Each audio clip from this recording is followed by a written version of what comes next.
Chapter 5. Pushing the spear into your side again and again and again. Or, Conversations, Counting Sins, and Coming to Terms with the Cost of Being a Brother.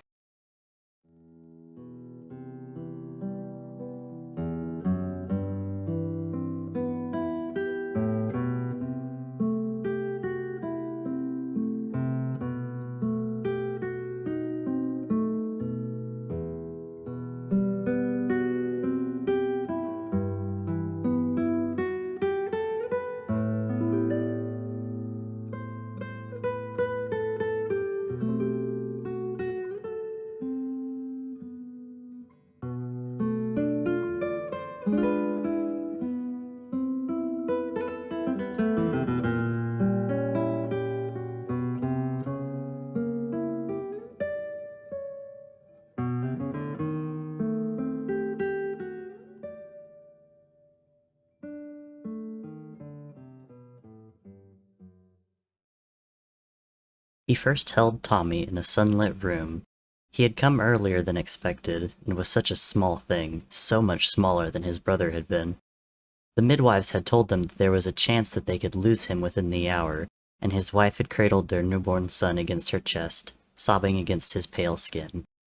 "My baby," she'd cried, "my little fighter. Be brave, Tommy, be strong." But Tommy was so still in his mother's arms. Ilza had stood at her bedside, watching her coo and cry at a baby that did not stir. He had lived 1,000,000 lives, and all its miseries combined could not compare to the pain of being a mourner at his son's birthbed. And as the minutes churned on, heedless of the growing abyss inside his chest, he found that he could not even cry. It was a sadness too big for tears, a grief too infinite to measure. And when his wife had offered the baby to him, to give him his chance at saying goodbye despite her own despair, Filza did something that he would never forgive himself for. He hesitated. He looked at the silent bundle in her arms, dead before he could even live, and felt the fracture in his heart grow. This was the fate of humanity, eventually. It did not matter if Tommy lived to the next year, the next decade, or the next breath. He would still, one day, die. Bitter and numb and hateful of the world, Filza wondered if it were better that Tommy died now, before Phil could grow to love him more. People mourned the beauty of a wilting rose, but an unblooming bud would give a quieter heartache. But Tommy wasn't a flower. He was Tommy. He was Phil's son, and he loved him now as much as he could love him later. Though later might never come. But his arms were made of stone. They would not rise as much as he willed them to. If he held Tommy now, he knew he would never let go. He would follow his baby to his grave. And then, there he was, sneaking past the guards and the midwives, passing under a grieving god's notice. He climbed up into the bed, smiling at his mother, apparently oblivious, or immune, as often starry-eyed children were, to the anguish that coated the very air of the room. "Is that my brother?" Wilbur asked, leaning over the baby in his mother's arms. "May I hold him, Mother?" A lump formed in Phil's throat. He turned away before Wilbur could catch sight of his face, and when he turned back around, Wilbur had Tommy in the gentle crook of his arms. The sunlight slanted over them, and Phil wanted to remember them like that forever, his two beautiful sons immortalized in gold. Wilbur's earth-brown curls hid his expression as he bent over the baby, murmuring something Phil almost didn't catch. And the baby began to cry. Wilbur pulled back, astonished, his face drawn in awe. "What is it?" he asked frantically. "Did I do something wrong?" "No," Phil sobbed, falling to his knees before the three of them, his lovely, laughing wife, his kind, bewildered Wilbur, and his loud, shrieking Tommy. "You did everything right, my boy.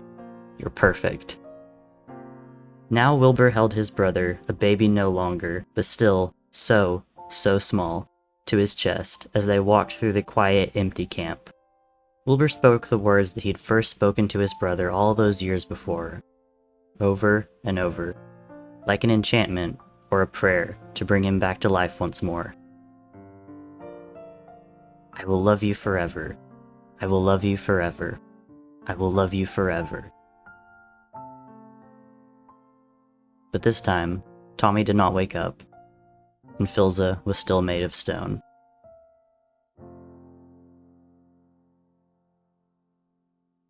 He walked the ruins alone. Night had fallen, but the moon and stars were hidden by heavy clouds, cloaking the earth in darkness.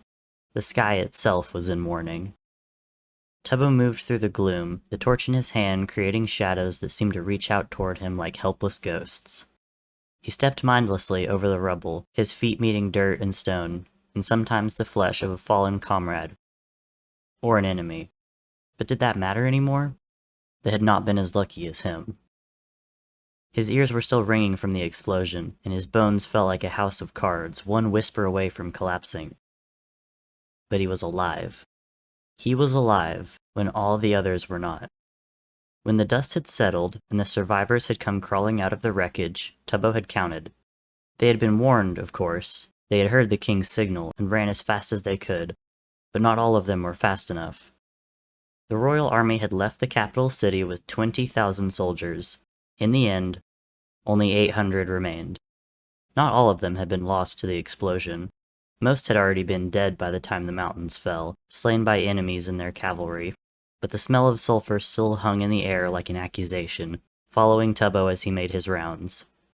He was meant to be looking for other survivors, but Tubbo had come to know a thing or two about lost causes. He could walk this valley for days, and all he'd find were the broken remains of two armies, a mass grave that would honor no one. In a century, people would walk this land again and see only green hills blooming with blue flowers. The prince was dead. That was what they were saying. Killed in the final moments of the war, its last casualty. A month ago, Tubbo had watched the prince laugh on a balcony, his face lit from within. Now, there was no light left anywhere. Overhead, the clouds broke open, and the heavens began to weep. It was raining outside. Techno could hear raindrops pounding against the roof of the tent and creeping through the cracks, but the boundless cold he felt was something else entirely. He'd collapsed on the ground the moment they'd entered the tent, shivering with his arms around his knees, unable to feel anything beyond the relentless chill. It felt as if his bloodstream had frozen over, with brutal icicles stabbing into him from the inside out, and when he tried to duck his head into the dark embrace of his arms, a single blue petal had fallen against his skin. No. He'd ran his hands through his hair, pulling pink strands out from the root in his desperation to remove the last of the morning glories out of the tangles of his braid. Blood flowed from the places where his fingernails scraped against his scalp, but Techno found that he didn't care. He couldn't care. The whole world could burn around him, and all he would be thinking about were the flowers still caught in his hair, their saccharine scent like poison in his lungs. He clutched the flowers in his hands, blood-stained and trembling, and threw them as far across the room as he could, where they landed at the foot of the king. Wilbur sat at the cot his brother slept, used to sleep, in, clutching the broken boy to his chest. He was rocking back and forth, muttering words Techno could not comprehend, as he pushed the hair back from Tommy's pale, unmoving face. Dead. He's dead. He's dead and gone forever. The voices were screaming, clawing against the walls that Techno had set around them and had tried to maintain for years. All for Wilbur.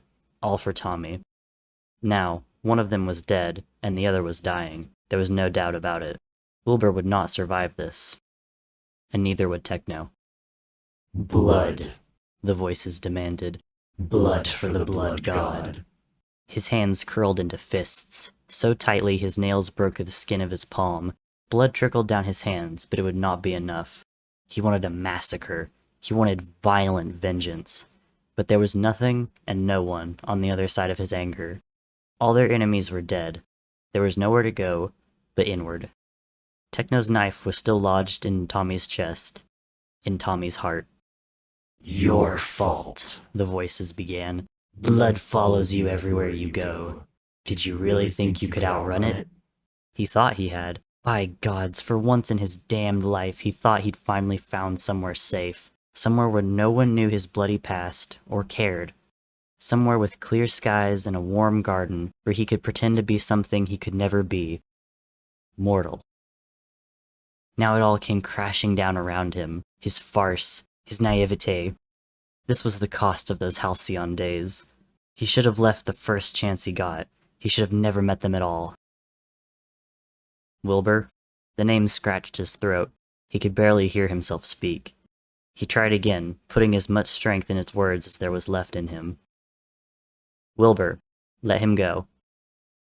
Out of the corner of his eye, he could see Philza raise his head from his silent seat in the corner. He had not said a word since his arrival, not even as they marched back to the tent with Tommy's dead body between them. For once, Techno was glad for his silence. If he'd heard Philza's voice right now, he might just put his trident through the man's chest. Techno struggled to his feet when it was clear Wilbur was not listening to him. His legs threatened to collapse under his own weight, and he caught himself on the edge of the planning table, where carved wooden soldiers still stood at attention for a war that was already over. It's all over. We need to fix him up, Wilbur, Techno said, his words coming out ragged. He staggered towards Wilbur, hand outstretched. Wilbur's head snapped up at the sudden motion, his eyes wide and furious. Get away from us, he growled, pressing Tommy closer against himself. The movement made Tommy's head loll to the side, allowing Techno to truly see his face in the candlelight for the first time. Techno's breath hitched in his throat. Tommy looked so peaceful, as if he was simply sleeping. As if any moment now, his eyes would flutter open, and he'd grin up at the both of them, easily diffusing the tension as only Tommy could. Wake up, Techno begged, prayed, wished. Please wake up. But he never would again. You can't hold him forever, Techno spat. For God's sake, Wilbur, there's still a dagger in his chest. Wilbur looked down at the still bundle in his arms, noticing the state of his brother for the first time. Absently, mechanically, he reached out to wipe a streak of dirt from Tommy's cheek. His expression grew incensed as the stubborn soil clung ferociously to his brother's skin, and Techno feared he might just wipe Tommy's flesh down to the bone. Are you trying to peel him? Techno demanded angrily. Wilbur looked up at him with a look of unbridled wrath, but did not reply. With a scoff, Techno took a stray piece of cloth hanging off the table and marched to the tent flaps. He drew them open and leaned out into the rain, catching the cold raindrops with the cloth until it was damp. Cold water slipped down his wrists, but it was a distant feeling, felt by another man in another time. When he turned back to them, Wilbur was still clinging to Tommy like a lifeline. Let him go, Techno ordered. Wilbur shook his head silently, his shoulders trembling. I can't. Wilbur. I said I can't. Techno stomped toward him until he was standing over Wilbur. Of course you can. It's easy. Just open your damn arms and put him on the bed. Wilbur glared. It would be easy for you, wouldn't it? Techno narrowed his eyes at him. What's that supposed to mean? Cold. Everything was cold. Cold in his lungs. Cold in his heart.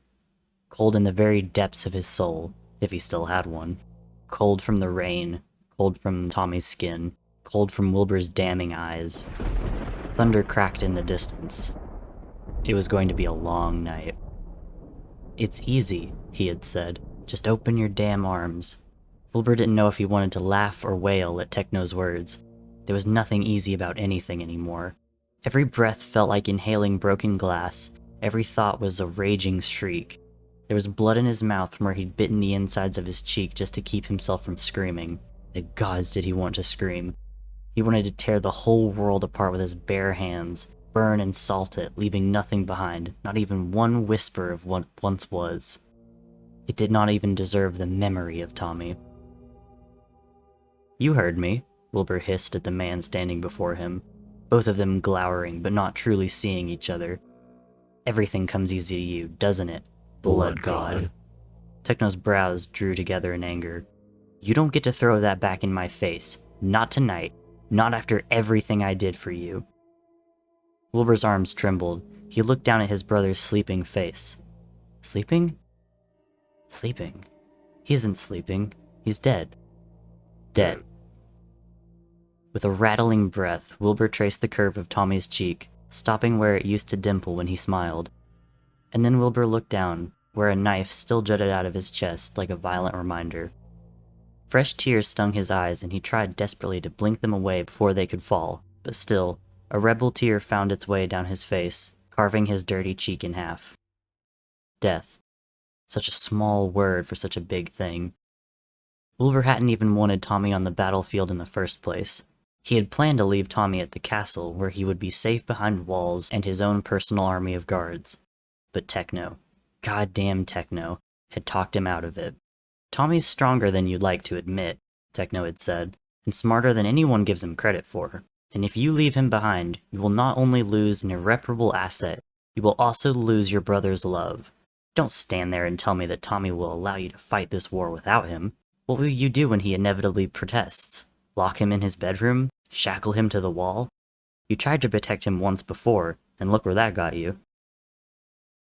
And so, Wilbur had taken his brother to the front lines, ordered the tailors to make him a uniform that Wilbur would have killed to never see him wear.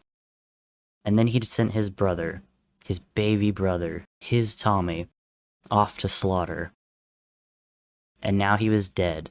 Dead in the red and blue colors of the family that failed him one last time. No, the voices hissed. Not your family. Wilbur met Techno's eyes once more. This is your fault. And Techno was right, in the end. It was damnably easy for Wilbur to stand, open his arms, and place Tommy down on the cot.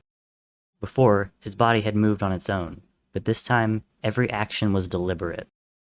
Deliberately, he shrugged off his torn and bloody coat and put it over Tommy, to keep him warm, if warmth was something dead bodies could still feel. Deliberately, he tucked a loose strand of Tommy's hair behind his ear. Deliberately, Wilbur let his brother go. Deliberately, he turned and faced Technoblade. Anger, it seemed, was a stronger emotion than sorrow. Technoblade's eyes were gleaming in the flickering candlelight. He still held a wet cloth in his hand, but he clutched it so fiercely Wilbur would not be surprised if it was merely shreds by now. Be very careful, Techno drawled, of what you're about to say to me, Wilbur. You told me to bring him here. Wilbur flung the accusation like an arrow from a bow, watching it strike its mark. And you were their target. We're all just collateral fucking damage for all the shit you've done. The past caught up to you, Technoblade. Why the hell did you have to bring us all down with you? Thunder crashed around them like vicious war drums, followed by a flash of lightning that bathed everything in a ghostly glow. Technoblade and Wilbur stared at each other across the flower-strewn gap that grew between them with every word. They were two ghosts in limbo, twin stars drawn to each other's collapsing gravities. They were going to destroy each other tonight, and Wilbur was going to enjoy every damn minute of it. I told you, Technoblade growled. I told you I would take care of them, didn't I? I could have stopped this at the border, but you wanted to play the peaceful dignitary even when the bloody facts were staring you right in the face. Wilbur remembered that day clearly, the day the first of the spies' reports had come in, confirming what the voices had been whispering tauntingly for weeks. Wilbur, as always, had called for Technoblade's help. Technoblade had read the missives once, looked up, and simply said, I could kill them all. Wilbur had flinched. Techno, that's not... I could. You know I could. Techno had leaned over his desk, meeting Wilbur's incredulous stare with hazy eyes. Just say the word. Wilbur had not. They'd argued, like they'd never argued before, like they were arguing now. And Technoblade had left, slamming the doors of Wilbur's office with such force it rattled the books off his shelves. And then not even a day later, the Green Army had massacred an entire city at the border. Had Technoblade been right? Was Technoblade right now? Wilbur found it didn't matter. He didn't care. All he wanted was to rip and tear. His fury would not be discriminate. Ah, Technoblade. Wilbur shook his head ruefully. Always choosing violence at every turn. Technoblade inhaled slowly. You don't know what you're talking about. Oh, don't I? Wilbur watched Technoblade's features twist in surprise and grim anticipation, quickly hidden by a veneer of indifference. Did he know what was coming? Did he fear it as much as Wilbur was eager to twist the knife? Tommy didn't know about where you go off to on your little nighttime escapades. But I do, Wilbur said, finding a grim sort of delight in the way Techno froze on the spot. Did you think I wouldn't notice? Did you think I wouldn't ask questions or follow you? You're an idiot, Wilbur, Techno said, his words nothing less than venomous. Wilbur only smiled in the face of his fury. Did you at least have fun murdering your way through the woodlands, Techno? He'd been 17 when he found out, In truth, he didn't even know how he'd arrived at that forest. It was exactly like the first time he'd ever seen Techno leave, all those years ago, when the raging voices had followed him into the darkness, and he'd woken up somewhere with no recollection of how he'd gotten there. But all his confusion had quickly been replaced with fear as he spotted Techno moving through the trees, stalking after something crawling across the forest floor. Or, not something, someone. Wilbur had pressed himself against the trunk of a tree, his hands clamped over his mouth, barely able to breathe as Techno's prey begged for his life. And then he'd heard the distinct sound of a sword being freed from its scabbard. One scream, and then a wet thud. That was all, before Wilbur passed out once more. When he woke up, he was in his own bed at the castle, his heart thudding in his chest, but completely unharmed. He'd taken a deep breath, glad to brush it all off as a nightmare, before he noticed the single green leaf clutched in his hand. He'd never spoken of it, until now. Go on then, Wilbur said as Technoblade simply stared at him, breathing heavily. Tell me you've changed. Tell me I don't know what I'm talking about. Tell me you aren't the same bloodthirsty god from the stories. I expected you, of all people, to understand. Technoblade's voice sounded strained, like a taut rope, one pull away from unraveling. You know the voices. They don't let go. They demand their fill, Wilbur, and sometimes it's unstoppable. But I've been trying so goddamn hard. There it was. The crack. A hairline fracture slowly fissuring into something more. If you really were following me, you'd know I haven't killed anyone for years before today. I stopped. I fought the voices off, even if it took everything from me. You think you got me pegged, Wilbur? All you needed to define me by was you and Tommy. But go ahead, find other definitions if that will make you happy. Let's see if I still have anything left in me to care. That made Wilbur pause, if only for a second. Then, where have you been going? Looking for your father, Technoblade spat, and the words fell between them like a dead weight. Wilbur turned towards the man in question, but his father had not moved in ages, stuck sitting with his head in his hands, oblivious to the thunderstorm around him. Not one word, not one move.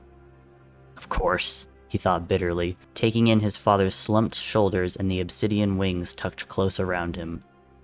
Why would I expect anything different?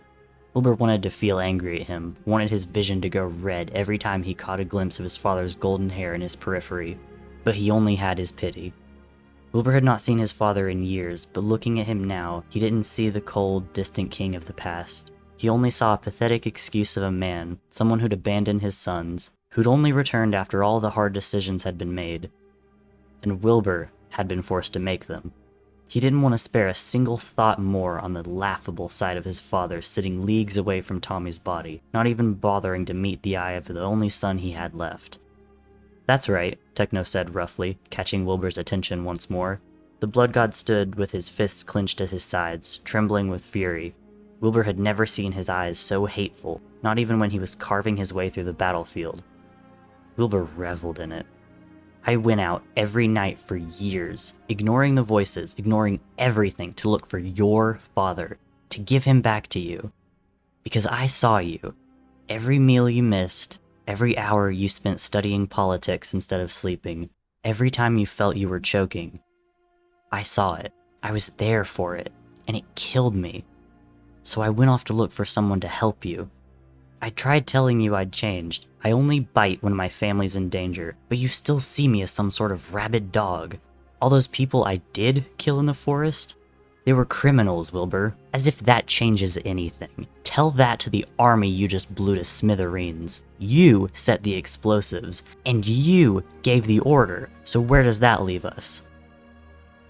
For a moment, they simply stood there, staring at each other and catching their breath. The storm still raged outside, but some bit of it was living inside of Wilbur's chest. This was the end game. Wilbur knew they were standing on a precipice. If one of them jumped now, they were lost to each other forever. And so, Wilbur leapt. Maybe it was better Tommy died before he found out what you are, he said slowly, deliberately. You must be happy. At least now he'll never get the chance to know what sort of monster you truly are. Technoblade moved in a flash. Wilbur had anticipated it, but still couldn't help a gasp of surprise as Technoblade barreled into him, sending both of them sprawling onto the ground. Wilbur's head cracked against the packed earth, but the sting was a welcome one. Technoblade kneeled over him, his fists curled around the collar of Wilbur's shirt. Wilbur could feel Technoblade's anger radiating from him like heat from a raging forest fire. But when he looked into his old tutor's eyes, he could only see his own wretched smile reflected back at him.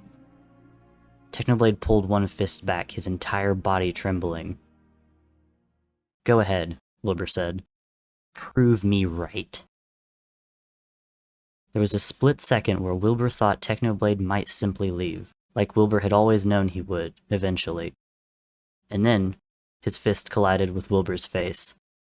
There was a sickening crunch and a lancing pain, and Wilbur knew from the amount of warm blood that dripped down the side of his face that Technoblade had broken his nose.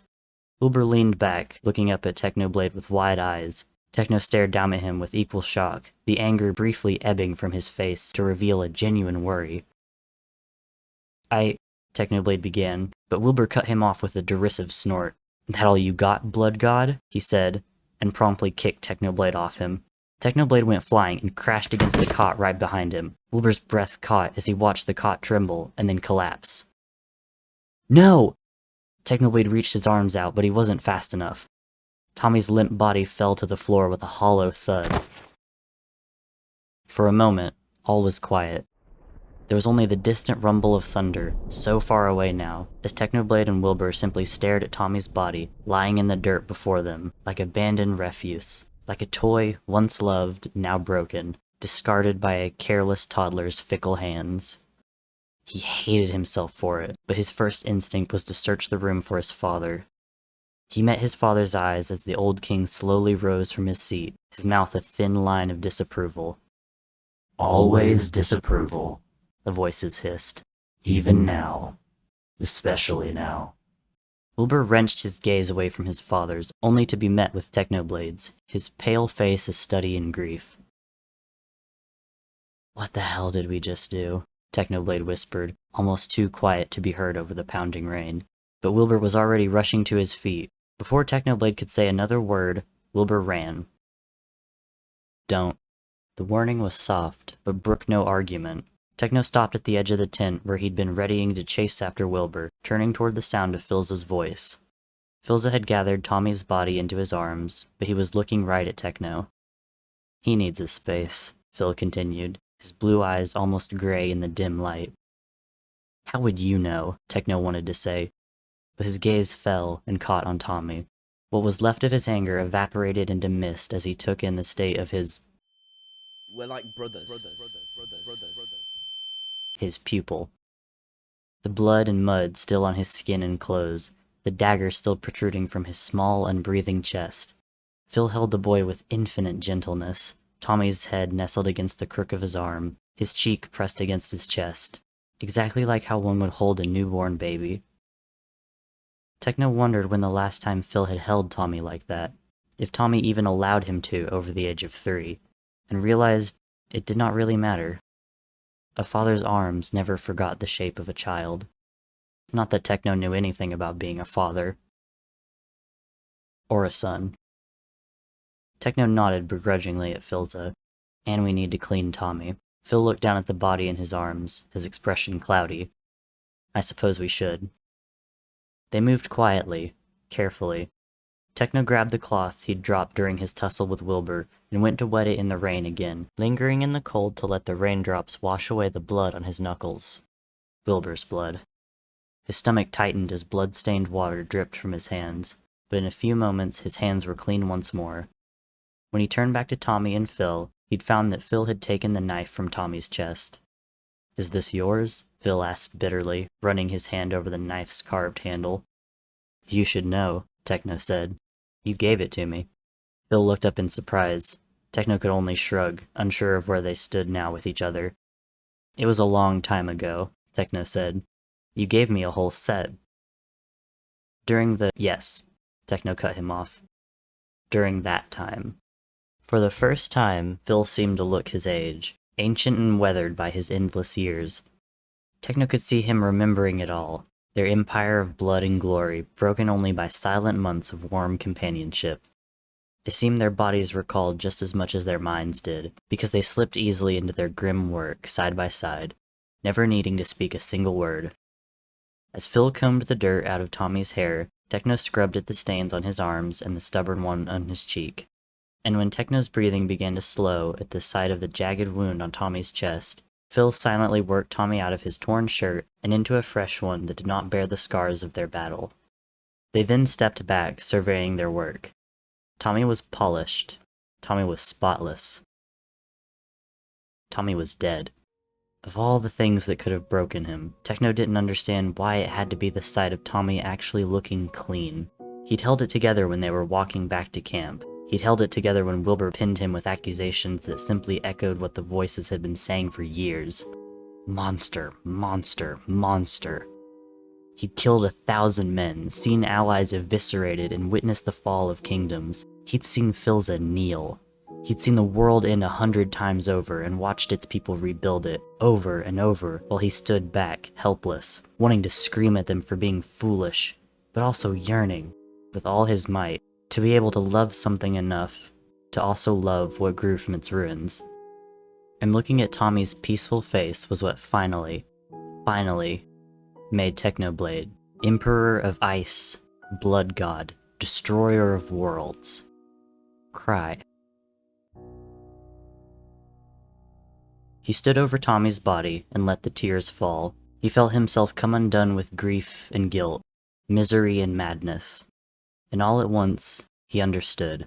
He understood the anguish in the war god's eyes. He understood the pain of the widows and orphans he'd left in his wake. He understood the agony of an entire world brought to its knees before a merciful god. And he felt it all. A hand closed around his trembling shoulder. Techno? Phil's voice was a distant thing. We need to talk. Talk? Techno whirled around, shrugging Phil's hand off his shoulder.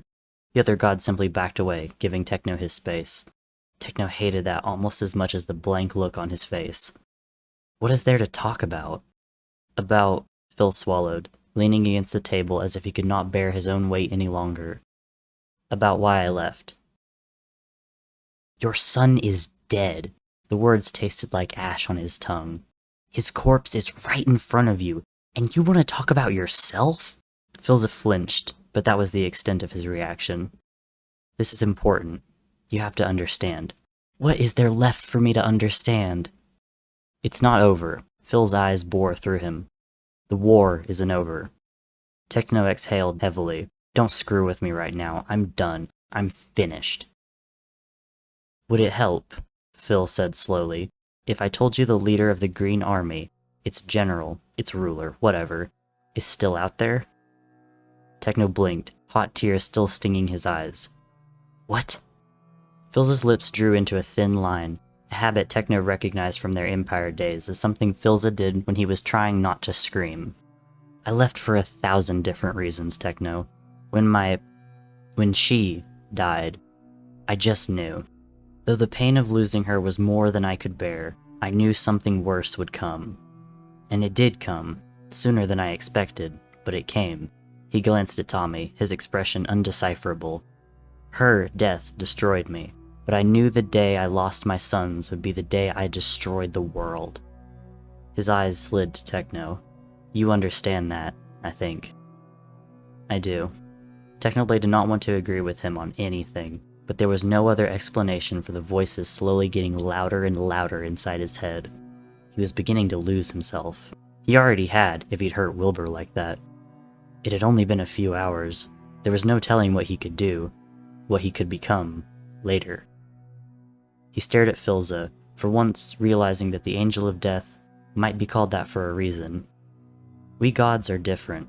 Our grief is infinite, but so is our power. Philza looked down at his hands. No being should have both. Grief, in immortal, already does so much fucking damage. In us, it will be 1,000 times worse. So, I did the only thing I felt could save me, save everyone, from my grief. Blue eyes found red. Have you heard of the Green God, Technoblade? Techno found himself nodding. The Green God. An infamous force, but a mystery to all. Technoblade had found the name carved into trees older than civilization, and written into the mortals' holy texts. Philza smiled. The Green God could bring him back. And the rest of the world fell away. and in its place, hope. That's why a single tear, the last of its kind, the last Techno could give, fell down his cheek, warm and light. That's why you aren't breaking down right now. Phil gave him a sad smile. Oh, believe me, old friend, I am completely losing it. I just had more practice at hiding it than you. Knowing I can revive my son doesn't do shit for the pain of seeing him die in the first place. And your wife? That sobered Philza quickly. I don't know. The texts I read, and there were millions, had conflicting stories about the Green God's rules, what he can and can't do. They all agree he's powerful. Even more powerful than you and me combined, I reckon. But he can bring back Tommy, and right now, that's the only thing that matters. Techno was quiet for a moment, simply processing the weight of Phil's revelation. Then he said, "Couldn't you have said that all before I broke Wilbur's face?" Philza grimaced. "I'm sorry, I was, well, losing it, as I said. You know me." Techno nodded. "I do know you. Always gone in the aftermath, aren't you?" "Techno, you could have stayed to explain," Techno said quietly. "Or you could have taken me with you." They both knew he wasn't talking about Tommy anymore. Phil shook his head sadly. "What gave me the strength to leave the night my wife died, Techno, was the knowledge that you were staying behind. I'd seen what you were becoming to the boys, and what the boys were becoming to you. I knew I could leave, because they had you." "But who did I have, Phil?" Techno demanded. Phil's eyes widened. "Techno, that's me and you," Techno went on, not hearing anything beyond the pounding of his own heart. "That's what you said. So where were you when I was crashing through an entire library's worth of books on history and politics and goddamn etiquette just to fit in a life I never asked for? Where were you when Tommy was waking up from nightmares almost every single night, or when Wilbur was pulling his hair out over being king at 16? Where were you when the voices got so loud for the both of us that we had to take turns reminding each other to breathe?" There was a sharp crack, startling both Techno and Philza. They looked down at the table Philza had been leaning against, only to find a chunk of it had broken off clean in Phil's hand. "Oh." Phil stared uncomprehendingly at the cracked piece in his hand. "That's..." He looked helplessly at Techno. "What do I do now?" Techno crossed his arms. "Apologize for one thing. For the table or for leaving?" At Technoblade's unimpressed look, Philza winced. "Sorry, that was my awful attempt at humor, I suppose." He took a deep breath, dropping the broken pieces from his hand. "I know I have a lot to be sorry for," he began. Techno sighed. "There's going to be a but now, isn't there?"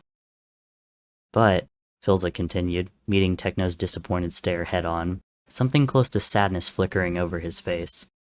"We have the rest of our lives for my atonement. I will apologize to you every minute of every day once this is all over. I will never stop trying to make it up to you. But it will have to wait until we're safe.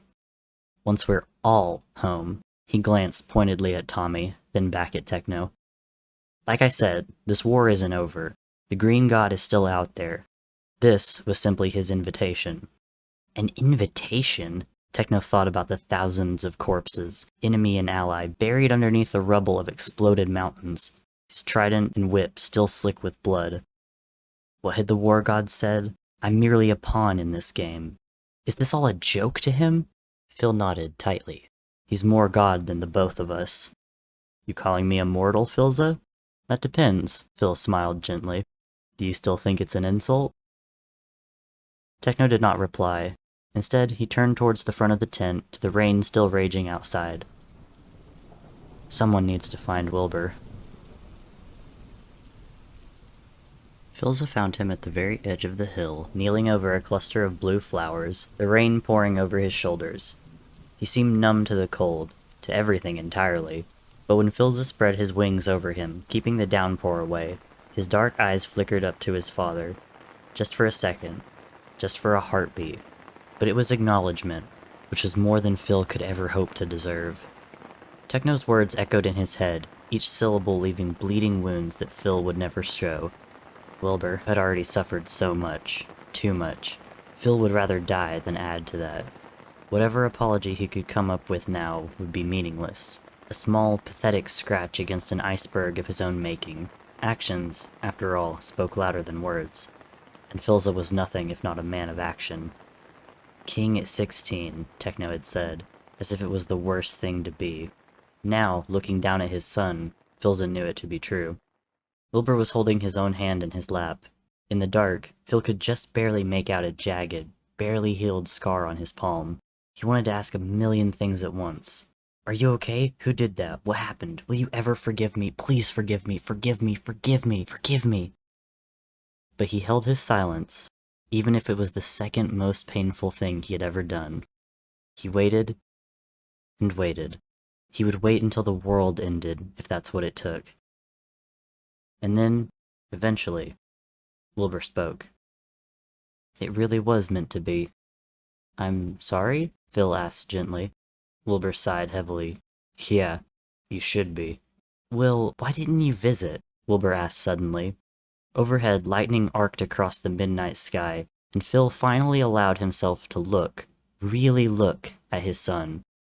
His jaw was sharper, his shoulders broader, but underneath the blood and grime and the haunted eyes, it was still his boy. His Wilbur, terrified of the dark. Or even write a letter. Anything. Phil's heart shattered.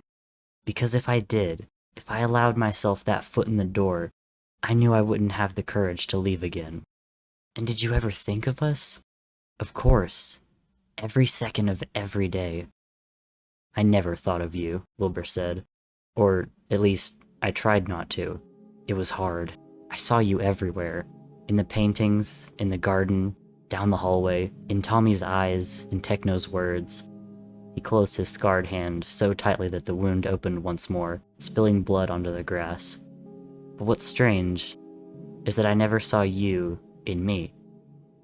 Thunder echoed over the valley, but Philza barely heard it. I think that's a good thing, Wilbur. No.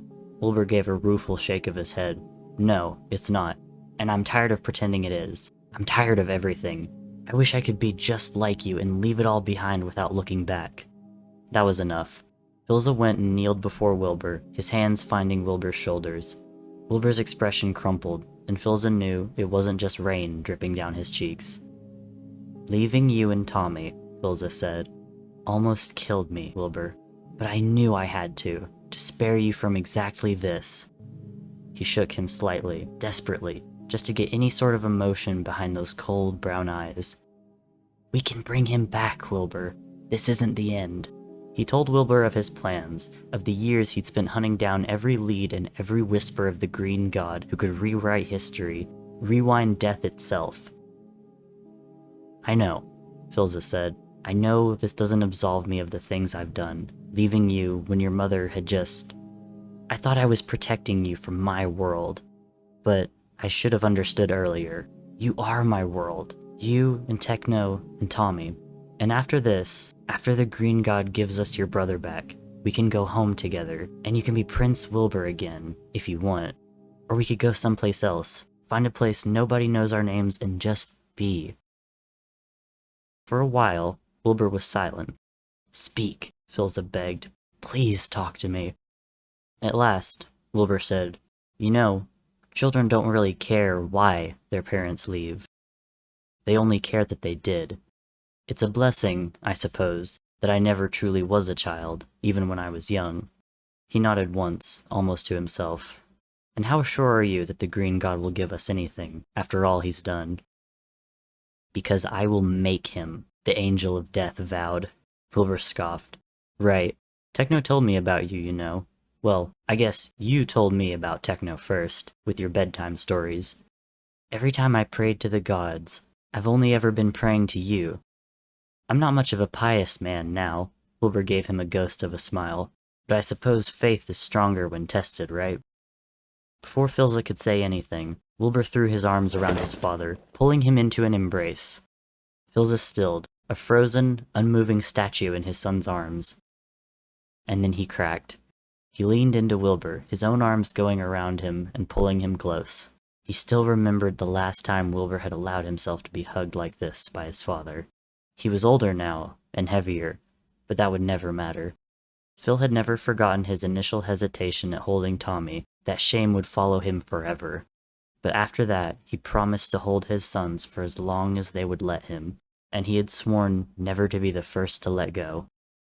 Phil had spent 9 years, 10 months, 3 days, and 16 hours away from his eldest son, and now, in the rain and in the dark where nobody could see him cry, he was finally home. Wilbur buried his face into his father's shoulder, clinging on for dear life. "This isn't forgiveness," he whispered.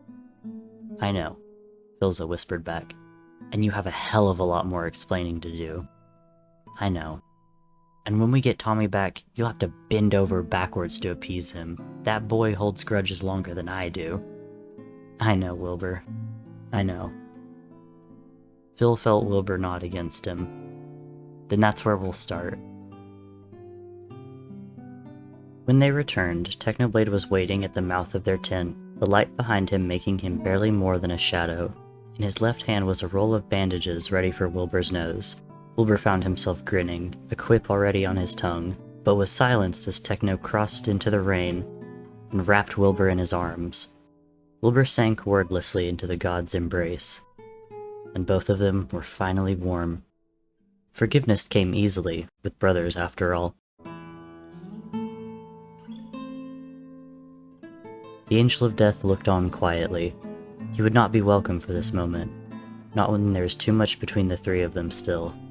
But he knew, someday, he would be again. One day, the four of them would be together in a home full of sunlight. Looking forward to that distant time, Philza finally felt peace. And inside the tent, the golden-haired prince slept on.